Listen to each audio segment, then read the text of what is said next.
কোরআনুল কারিমের সূরাতুল ফাতিহা দিয়ে নবীজির শেখানো পদ্ধতিতে শুক্রবার দিন এমন একটি আমল করুন, আল্লাহ পাক রব্বুল আলামিন আপনাকে কখনো কঠিন কোনো রোগ দিবেন না, আপনাকে কখনো ক্যান্সারের রোগ দিবেন না, আপনাকে কখনো আল্লাহ পাক রব্বুল আলামিন প্যারালাইসিসের রোগ দিবেন না। আপনার শরীরে প্রচুর অ্যালার্জি, এই নিয়মে এই আমলটি করুন। মাত্র একটি খাবার দিয়ে, কালো জিরা খাবার দিয়ে এই নিয়মে আমলটি করে খাবারটি খান।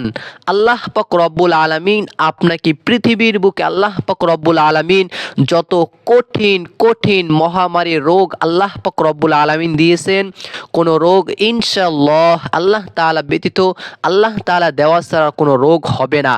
একমাত্র মরণ ব্যতীত আর কোনো রোগ আপনাকে আঁকড়াও ঘেরাও করতে পারবে না ইনশাআল্লাহ। প্রিয়দিনী ভাই ও বোনেরা, আজকে শুক্রবার আসরের পরে অথবা মাগরিবের পূর্বে, মাগরিব হওয়ার আগে আপনি এই নিয়মে এক গ্লাস পানি দিয়ে এবং কালো জিরা খাবার দিয়ে নবীজির শিখানো পদ্ধতিতে আপনি যদি আমলটি করে এই শুক্রবার থেকে আগামী সপ্তাহে শুক্রবার পর্যন্ত পাঠ, মানে এই সপ্তাহ থেকে আগামী শুক্রবার পর্যন্ত আপনি ওই খাবারটি, পানি এবং কালো জিরাটি এই নিয়মে খাবেন, সেবন করবেন। আপনি আমলটি করে আপনি চাইলে 20 জন, 10 জন, 15 জন সংসার, পরিবারে আত্মীয় স্বজন, ছেলে সন্তান যাহারা আছে তাদেরকে আপনি খাওয়াতে পারবেন। অথবা আপনি আমলটি করে আপনি যদি এই খাবারটি কাউকে যদি নিয়মটা শিখিয়ে দেন এবং তিনি কিন্তু অনেক উপকৃত হতে পারে। মাত্র কয় টাকার, 10 টাকার, 20 টাকার কালো জিরা কিনলে আপনি অনেক দিন খেতে পারবেন।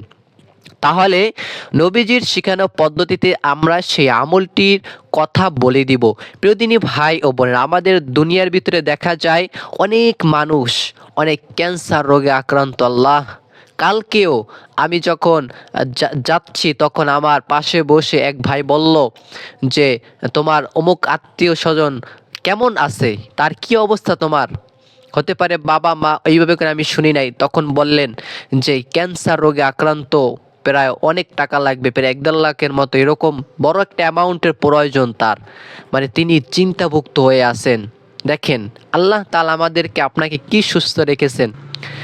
আল্লাহ পাক রব্বুল আলামিনের এই সূরা দিয়ে, কোরআনুল কারীম দিয়ে আমরা শেফা নিতে পারবো। তাই আমি বলবো অবশ্যই ভিডিওটি দেখুন। দুনিয়ার বুকে ক্যান্সার রোগ, প্যারালাইসিস রোগ, প্রতিবন্ধী হয়ে যায়, হঠাৎ হাত ধরে যায়, পা ধরে যায়, এই সকল প্রকারের রোগ, ঠান্ডা, কাশ এবং কি শরীরের ভিতরে পেঁচড়া হয়, ফোড়া হয়, এই দুনিয়ার বুকে যত রোগ আছে, যত রোগ আছে, পিত্তায় পাথর হয়, বিভিন্ন ধরনের এই শরীরের এই জায়গায় ভিতরে, নাকের ভিতরে, চোখের ভিতরে, মাথার ভিতরে, মগজে, এই বিভিন্ন ধরনের জায়গায় কিন্তু টিউমার হয়ে থাকে। এই সকল ধরনের যত কঠিন মহামারী, কঠিন রোগ আছে, আল্লাহ পাক রব্বুল আলামিন এই নিয়মে যদি আপনি আমলটি করেন, আল্লাহ পাক রব্বুল আলামিন আপনাকে কখনো কঠিন কোনো রোগ দিবেন না। তাহলে আল্লাহ পাক রব্বুল আলামিন কোরআনুল কারীমের ভিতরে কি বলেছেন একটু জেনে নেই। ফজিলত সম্পর্কে আমরা যদি জানতে পারি, আমলটি আমরা করতে পারি, আল্লাহর উপরে বিশ্বাস, ঈমান বাড়ানোর জন্য এই ফজিলত সম্পর্কে আমরা আলোচনা করি। কতই তো ভিডিও দেখেন, নাটক দেখেন, সিনেমা দেখেন, গান দেখেন। আর যদি নাই দেখতেন তাহলে এত তারা বানাইতেও না, আর এত মানে তারা এত উন্নতিও করতে পারতো না। তাহলে আপনি একটি ইসলামিক ভিডিও দেখবেন, তাও আপনি যদি বলেন যে যত বড় ভিডিও তত বেশি টাকা, মানে শুধু টাকার জন্যই কি আমরা ভিডিও বানাই? আমাদের ভিডিওগুলো আলহামদুলিল্লাহ অনেক মানুষই তো দেখেন। আপনাদের যদি একটু উপকার হয়, এইটা হলো 1 নাম্বার। 2 নাম্বার, ইনকাম যদি ওইভাবে যদি করাই যেত তাহলে প্রত্যেকটা হুজুরই এই ইউটিউবার হয়ে যেত। তাহলে আমরা কোরআনুল কারীম দিয়ে আজকে শুক্রবার আসরের পরে, মাগরিবের পূর্বে এই নিয়মে আমলটি করবেন। খাবারটি কিভাবে আমলটি করবেন, কিভাবে খাবেন, পরিপূর্ণ নিয়মটির কথা আমি বলে দিব। আল্লাহ পাক রব্বুল আলামিন কোরআনুল কারীমের ভিতরে বলেছেন, ওয়ানুনাজ্জিলু মিনাল কুরআনি মা হুয়া শিফাউ ওয়া রাহমাতুল লিল মুমিনিন। আল্লাহ তাআলা বলেন, এই কোরআনুল কারীমকে আমি নাজিল করেছি মুমিনদের জন্য, মানুষদের জন্য আল্লাহ তাআলা নাজিল করেছেন। 1 নম্বরে তারা হেদায়েত পাবে, 2 নম্বরে তারা এই কোরআনুল কারীম থেকে রহমত পাবে, 3 নম্বরে আল্লাহ পাক রব্বুল আলামিন তাদের যত রোগ আছে আল্লাহ তাআলা এই রোগ থেকে মুক্তি দিয়ে দিবেন, তাদেরকে শিফা দান করবেন।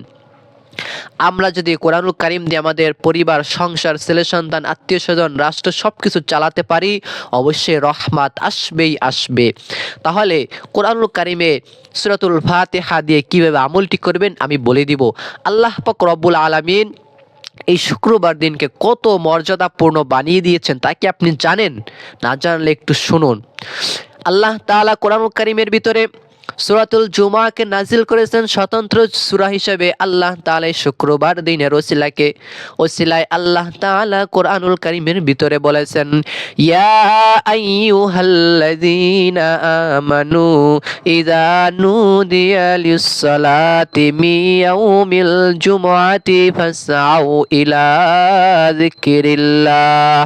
আল্লাহ তাআলা বলেছেন, হে বান্দারা, হে মুমিন বান্দারা, হে ঈমানদারেরা, যখন জুমার নামাজের আজান হয় তখন তোমরা তোমাদের ব্যবসা বাণিজ্য কাজবাজকে বন্ধ করে দাও, স্থগিত করে দাও, তোমরা নামাজের দিকে ছুটে যাও, আল্লাহ তাআলার জিকিরের দিকে তোমরা ছুটে যাও। তাহলে এই শুক্রবার দিন আমাদের আদি পিতা হযরত আদম আলাইহিস সালামকে আল্লাহ তাআলা শুক্রবার দিন ক্ষমা করে দিয়েছিলেন। আমরাও যদি এই নিয়মে আমলটি করতে পারি এবং যারা সুস্থ আছেন তারা আরও বেশি করে আমলটি করবেন। আল্লাহ তাআলা সুস্থ রেখেছেন, সামনের দিনেও যেন সুস্থ রাখেন, সেই জন্য আমলটি করবেন। আপনি অসুস্থ একদম হয়ে গেছেন, তারপর আমলটি করবেন। আল্লাহ তাআলা চাইলে সুস্থ করতে পারেন, তবে সময় লাগবে, আপনার কষ্ট হবে। আপনি যদি সুস্থ থাকেন তাহলে আমি বলবো আপনি আরও বেশি করে আমলটি করবেন। এবং এই সপ্তাহে আজকে শুক্রবার দিন আসরের পর আমলটি করলেন, আগামী সপ্তাহ পর্যন্ত বৃহস্পতিবার পর্যন্ত বা শুক্রবার দিন পর্যন্ত খেলেন, শুক্রবার দিন বিকেলে আবার আমলটি করলেন, পরের সপ্তাহ পর্যন্ত আবার এই নিয়মে আপনি খেতে পারবেন। তাহলে প্রিয়দিনী ভাই ও বোনেরা, আপনি একটি গ্লাসের ভিতরে অথবা একটি বোতলের ভিতরে আপনি পানি নেবেন। আগে পানি নিয়ে সামনে রেখে দিবেন, টেবিলের উপরে হতে পারে, যে কোনো জায়গায় রাখতেন, পাক পবিত্র স্থান, এবং পাক পবিত্র পানি নেবেন। তারপর আপনি 10 টাকার, 20 টাকা অথবা 50 টাকার কালো জিরা কিনে নেবেন। কিনে নিয়ে ওইটাকে যদি আপনি কি বলি আমরা, বয়ম বা বাটা যাই বলি না কেন, এর ভিতরে রাখেন অথবা পলিথিনের ভিতরে সামনে রাখবেন। রাখার পরে আপনি ওই যখন খাবারটাকে সামনে রাখবেন, রাখার পরে কোন সময় আমলটি করবেন? আপনি শুক্রবার দিন আসরের পর থেকে মাগরিবের আগ পর্যন্ত এই সময়টার ভিতরে আমলটি করে নেবেন। সর্বোত্তম হচ্ছে এই সময় আমলটি করার। তাহলে আপনি খাবারটাকে নেবেন, খাবারটা নেওয়ার পরে আপনি সর্বপ্রথমে 3টি বার দুরূদ ইব্রাহিম পাঠ করবেন। আমার সঙ্গে সঙ্গে একটিবার পাঠ করুন। আল্লাহ পাক রব্বুল আলামিন আপনার রহমত, 10টি রহমত, 10টি বরকত নাজিল করবেন, 10টি গুণ আপনার আমলনামা থেকে কেটে দেওয়া হবে। আল্লাহ পাক রব্বুল আলামিন আপনার 10টি বিপদ আপদকে দূর করে দেবেন। সুবহানাল্লাহ। তাহলে আমার সঙ্গে একটিবার পড়ুন।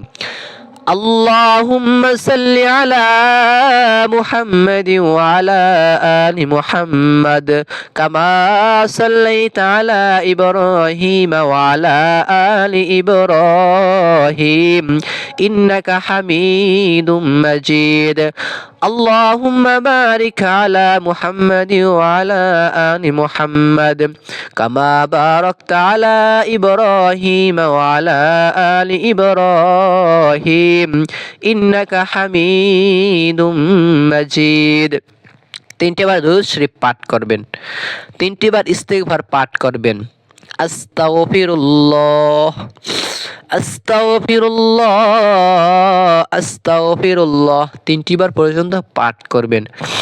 তারপরে আপনি এই নিয়মে সূরাতুল ফাতিহা বিসমিল্লাহ সহকারে 7 বার পর্যন্ত পাঠ করবেন। 7 বার। প্রথম দুরূদ শরীফ পাঠ করবেন 3 বার, ইস্তিগফার পাঠ করবেন 3 বার। তারপরে আপনি এই নিয়মে সূরাতুল ফাতিহা 7টি বার পর্যন্ত পাঠ করবেন। আমার সঙ্গে সঙ্গে একটিবার পাঠ করুন। এবং সূরাতুল ফাতিহাকে কি বলা হয়েছে? উম্মুল কুরআন, কোরআন শরীফের মা, এবং সকল রোগের ঔষধ হচ্ছে সূরাতুল ফাতিহা। আপনি দেখবেন আমরা যে নামাজ আদায় করি, সূরাতুল ফাতিহা প্রত্যেক রাকাতে পড়া ফরজ। হ্যাঁ, সূরা ফাতিহা সারা নামাজ কিন্তু হয় না। যেইটা সারা নামাজই হয় না ওইটা তো পড়া ফরজ নাকি, অথবা ওয়াজিব।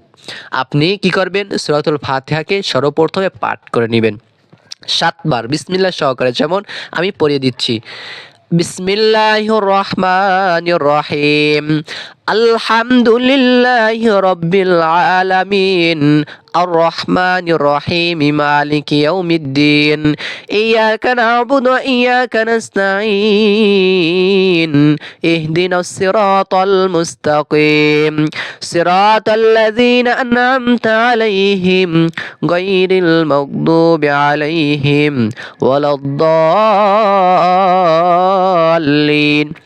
এই নিয়মে সূরা ফাতিহা একবার পড়লেন, তারপর আবার বিসমিল্লাহ পড়বেন, আবার সূরা ফাতিহা পড়বেন, আবার বিসমিল্লাহ পড়বেন, আবার সূরা ফাতিহা পড়বেন। 7 বার পড়বেন গুনে গুনে। 7 বার পর্যন্ত আপনি পাঠ করে যে খাবারটি 1 গ্লাস পানি অথবা বোতলে 1 বোতল পানি নেবেন, কালো জিরা নেবেন, খাবার উপরে ফু দিয়ে দিবেন, সুন্দরভাবে করে ফু দিয়ে দিবেন। তারপরে আপনি কি করবেন, তারপরে আপনি আবার দুরূদ শরীফ পাঠ করবেন। কয়বার? 3 বার। দুরূদ ইব্রাহিম আবারও পাঠ করে দিচ্ছি, আল্লাহুম্মা সাল্লি আলা মুহাম্মাদি ওয়া আলা আলি মুহাম্মাদ কামা সাল্লাইতা আলা ইব্রাহিম ওয়া আলা আলি ইব্রাহিম ইন্নাকা হামিদুম মাজিদ। اللهم بارك على محمد وعلى آل محمد كما باركت على إبراهيم وعلى آل إبراهيم إنك حميد مجيد। 3 বার পাঠ করলেন দুরূদ ইব্রাহিম। আবার খাবার উপরে ফু দিয়ে দিবেন, সুন্দরভাবে করে আস্তে দিবেন। অনেক এককালে ফু দেয়, এমন করে ফু দেওয়ার কোনো দরকার নেই, আপনি আস্তে দিবেন। আর মনে মনে স্মরণ রাখবেন যে আল্লাহ, আমি তোমার জন্যই, তোমাকে রাজি খুশি করার জন্য, রোগ থেকে মুক্তি পাওয়ার জন্য আমলটি করতেছি, তুমি কবুল করো। এই নিয়ত করে আল্লাহ তার উপরে বিশ্বাস রেখে এবং ফু দিবেন। তারপরে মনে করবেন যে এটা কিন্তু সাধারণ পানি নয়, সাধারণ কালিজিরা নয়, এটা কিন্তু মহা ঔষধ। এবং এই পানি পর আপনি চাইলে কলপারে অথবা রাস্তাঘাটে আপনি চাইলে এক জায়গায় ফেলিয়ে দিবেন বা ফেলে দিবেন, আপনি চাইলে পা দিবেন না, আপনার কিন্তু গুনাহগার হবেন। এবং এই সকল খাবারকে এমন জায়গায়, যদি নষ্ট হয়ে যায় পরা খাবার, তাহলে আপনি দূর এমন জায়গায় ফালাবেন, সেই জায়গা থেকে হয়তো খুব দ্রুত ওই খাবারটা থাকবে না, অথবা উড়ে যাবে, অথবা এক জায়গায় চলে যাবে। মানুষ যেন পারালে যেন গুনাহ না হয়, সেই দিকে আপনাকে লক্ষ্য রাখতে হবে। এই জন্য পরা পানিকে আপনি কলপারে, টয়লেটে ফালাবেন না, এতে কিন্তু আপনি গুনাহগার হবেন। তাই এই নিয়মে আমলটি করবেন। সর্বশেষে ইস্তিগফার পাঠ করবেন 3 বার, বেশি চাইলে 100 বার পর্যন্ত পাঠ করতে পারেন। তবে সময় না থাকলে 3টি বার ইস্তিগফার পাঠ করবেন। তারপরে আপনি আল্লাহ তাআলার কাছে মোনাজাত করবেন মনের আশা বাসনা, এবং আপনি যে রোগে ভুগতেছিলেন অনেক দিন, আল্লাহ তাআলাকে একটি বারের মতো বলেন, এবং আমি বলবো একটি বারের মতো আমলটি করেন। আপনার পায়ে হাতে ধরে বলতেছি, একটি বারের মতো আমলটি করে দেখুন, ইনশাআল্লাহ একটি সপ্তাহে আপনি 3টা দিন মাত্র এই নিয়মে আমলটি করে কালিজিরার পানি এই নিয়মে আপনি খেয়ে দেখুন ইনশাআল্লাহ। কিভাবে খাবেন, ওই পানিটা যে আপনি পড়লেন কি নিয়মে খাবেন সেটাও বলে দিচ্ছি। এক বোতলের পানি অথবা গ্লাসের পানি আপনি 3 ডোক 3 নিয়মে খাবেন। খাবার শুরুতে বিসমিল্লাহ পাঠ করবেন। সর্বপ্রথম আপনি কালিজিরা খাবেন। কীভাবে খাবেন? এইভাবে করে ধরে যতটুক ওঠে অতটুক নেবেন, অথবা এইভাবে করে ধরবেন। এভাবে করে ধরে আপনি যতটুক পরিমাণ ওঠে মুখে দিয়ে বিসমিল্লাহ বলে বিসমিল্লাহ খাবেন। খাওয়ার পরে আপনি 3 ডোক পরিমাণ পানি খাবেন। কী নিয়মে খাবেন? বিসমিল্লাহ বলে 3 ডোক খাবেন, বেশি খাওয়ার প্রয়োজন নেই। আর আপনি যদি পরা পানি বেশি খেতে চান কোনো সমস্যা নেই, খেতে পারবেন। আপনি বিসমিল্লাহ বলে প্রথমে কালিজিরা খাবেন, চিবিয়ে ভালো করে পানি দিয়ে 3 ডোক পানি খাবেন। হ্যাঁ, কী নিয়মে খাবেন? 1 চিমটি এই কালো জিরা নেবেন, বিসমিল্লাহ বলে খাবেন। আর 1 গ্লাস বা বোতলে পানি আপনি নেবেন, 3 ডোক পরিমাণ খাবেন। এই নিয়মে আপনি এই সপ্তাহে শুক্রবার দিন আসরের পর আমলটি করলেন, মাগরিবের আগ পর্যন্ত এই সময়ের ভিতরে আপনি আমলটি করতে পারবেন। এবং এই সময় আমলটি করা খুবই উত্তম, খুবই ফজিলাতপূর্ণ। আগামী সপ্তাহ বৃহস্পতিবার অথবা শুক্রবার সকাল পর্যন্ত খাবেন। এই নিয়মে আপনি প্রতিদিন সকালে সকালে যখন ঘুম থেকে উঠবেন, নাস্তা পানি করার সময় খালি পেটে খেলে সব থেকে ভালো হয়। সকাল এবং সন্ধ্যায় এই কালোজিরা এবং পানিটি আপনি সেবন করুন, খান।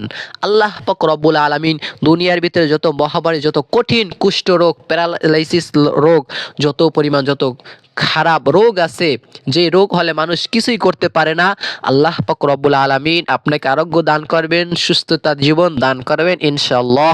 প্রিয় দিনী ভাই ও বোনেরা, তাহলে আপনি 1 নম্বর দুরূদ শরীফ পাঠ করবেন, সূরাতুল ফাতিহা 7 বার পাঠ করবেন, খাবারে ফু দিবেন।